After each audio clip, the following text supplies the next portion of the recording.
नमस्कार. आपल्या सर्वांचं मनःपूर्वक स्वागत. आज आपण बनवणार आहोत अस्सल महाराष्ट्रीयन स्टाईलची झणझणीत आणि चविष्ट कोळंबी मसाला.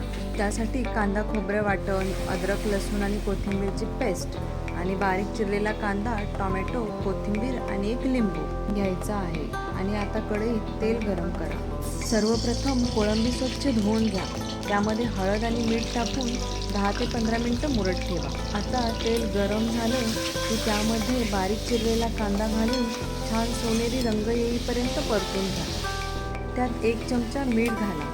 नंतर बारीक चिरलेला टोमॅटो घालून तो सुद्धा परतून घ्या आणि मग अद्रक लसूण आणि कोथिंबीरची पेस्ट घालून परतून घ्या. त्यानंतर लाल तिखट, धनेपूड, जिरेपूड, गरम मसाला आणि हळद घालून मसाला छान तेल सुटेपर्यंत परतून घ्या.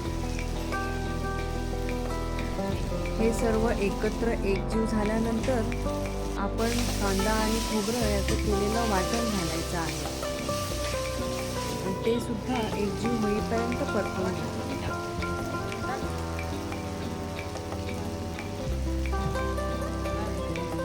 आणि आता मुरवून ठेवलेली कोळंबी घाला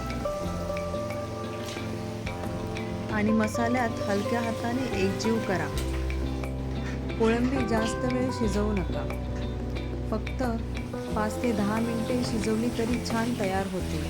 शेवटी बारीक चिरलेली कोथिंबीर घालून गॅस बंद करा. आपली स्वादिष्ट, झणझणीत आणि अस्सल महाराष्ट्रीयन कोळंबी मसाला तयार आहे. जर ही रेसिपी तुम्हाला आवडली असेल तर व्हिडिओला लाईक करा, शेअर करा आणि चॅनलला सबस्क्राईब करा. धन्यवाद.